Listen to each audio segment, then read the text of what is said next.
So maybe you or your children had kids a little later in life, like maybe around 40. You established your career, traveled, spent special time with your spouse. Maybe you had years of trouble conceiving. Well, no matter what doctors warned or statistics said about your increased risk of autism, you were going to have a baby. Then, if you were like some people we know, you spent the next years watching your child closely. Were they making eye contact? Were they saying enough words? Were you able to check off the list of red flags of autism? Well, according to Autism Speaks, they may include no big smiles or other joyful expressions by 6 months, no babbling by 12 months, no words by 16 months, or no meaningful two-word phrases by 24 months. The CDC estimates that 1 in 68 children falls on the autism spectrum. And while this list of red flags is important, an autism diagnosis is much more than just a few signs or symptoms. And as with most health conditions, early detection is key when it comes to helping these kids. Unfortunately, research suggests most children aren't diagnosed until after the age 4. Rob Ring with Autism Speaks says that shows that too many children are missing out on the transformative benefits on outcomes that early intervention offers. He adds earlier diagnosis has got to be a priority. Well, one mother who knows this all too well is Kathy Snyder. And Kathy, thanks for joining us this afternoon. Now, your son wasn't diagnosed until he was 18 or 14. 14, yes. So tell us about that. Tell us about that diagnosis. It was a little scary. There were some tears, there was some blame. I blamed myself for not recognizing the signs when he was younger. Because now that I know what the signs are and all the research that I have done on my own, I look back and all the signs were there.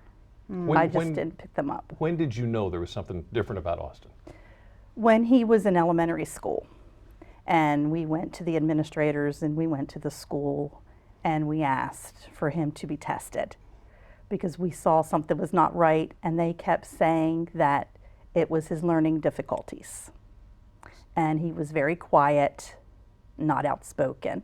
So it was you that brought up the topic and not the school? Yes. Oh, okay.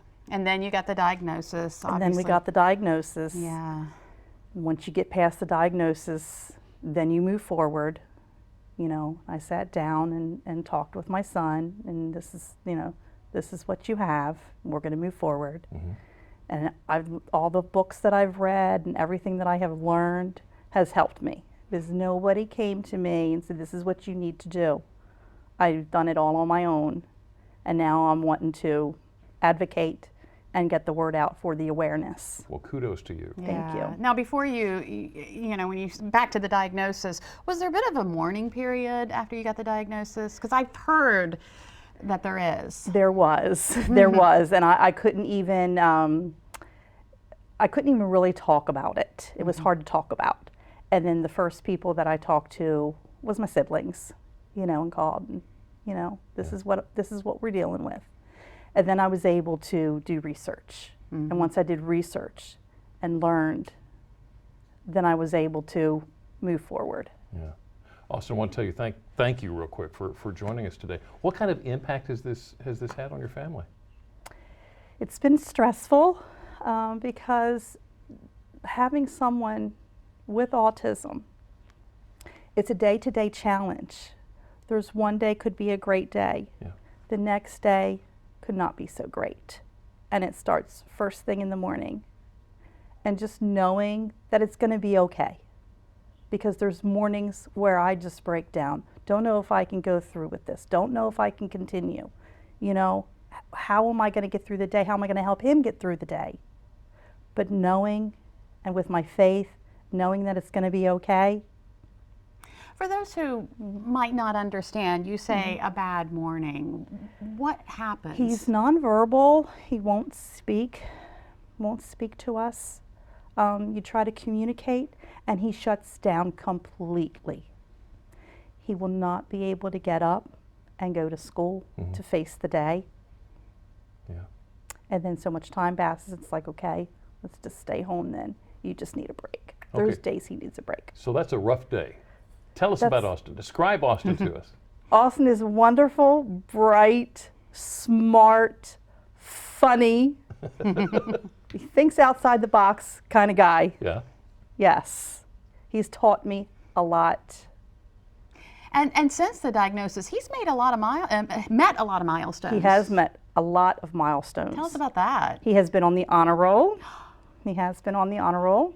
He has received his driver's license when he was 16. Wow. And he is going to be graduating with a diploma in May.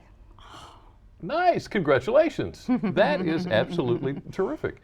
So a lot of good things that are going on with Austin. Now, you've also got 2 daughters. Yes. How's that worked out? They have been such a big support for Austin. Yeah.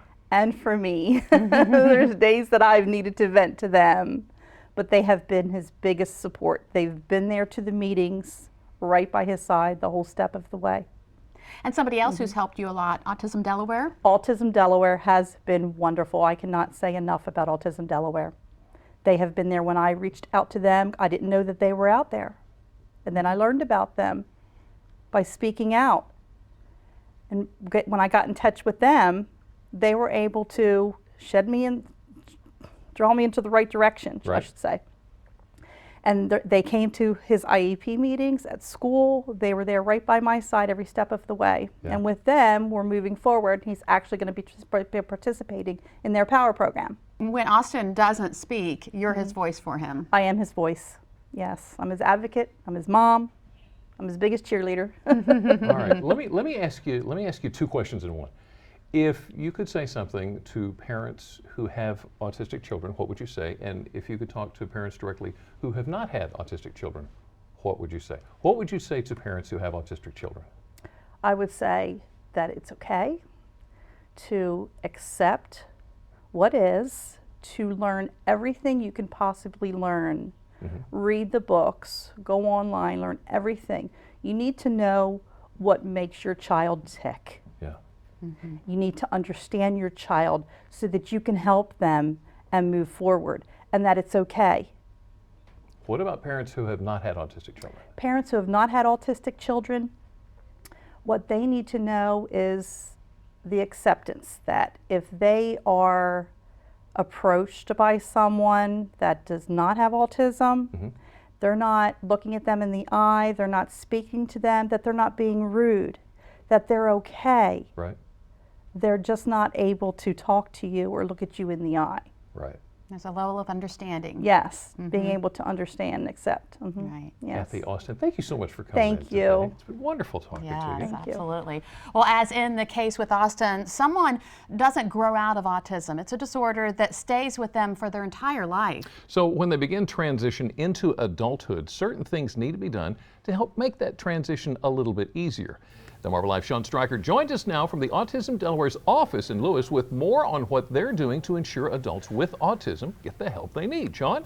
Jimmy and Lisa, Autism Delaware's motto is helping people and families affected by autism in all aspects of life, and that's everybody from children all the way up to adults. I'm here with Melissa Martin, the Assistant Director of the POWER program.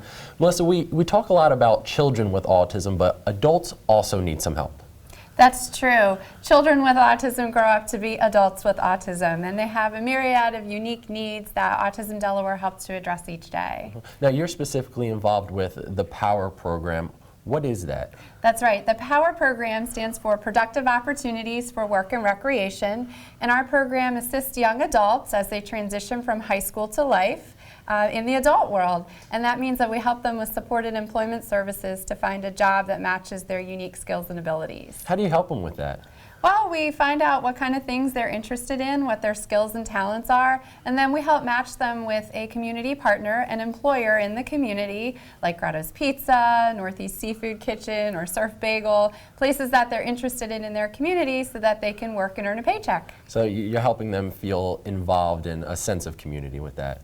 Absolutely, and really to be a part of their community, to network just like you and I, and to earn that paycheck and get out and enjoy the opportunity to live a full life. Now you're also helping with recreation. I guess that's just, getting out, hanging out with friends. Why is that important to someone with autism? Yeah, because work isn't the only thing that makes your life whole. So it's important to get out there and enjoy time with friends, to socialize and recreate, go to the movies, out to lunch, to try new things, go to the Winterfest of Lights at the holidays. Well, that makes sense because, you know, life isn't all about work. You got to play a little as well. Now, you're also huge advocates, obviously, for autism, and you go up to Legislative Hall.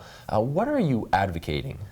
Yeah, so what we do is we try to help families and individuals with autism take their story to the people that need to hear it the most, whether it's legislators or folks from different agencies, Division of Developmental Disabilities or Department of Transportation, so they understand how the changes that are happening within their agencies or with funding might impact their lives. For example, recently, DART increased their fares on paratransit rides, so that makes a difference in your transportation costs. Well, Melissa, it seems like you guys are doing so much to help people and families with autism in all aspects of life. Like I said, that's your motto. If you guys want to read more about Autism Delaware and how you can get involved, all you need to do is visit our website, wboc.com, and just click on our picture at the top of the page. Jimmy and Lisa, I'll send it back to you guys in the studio.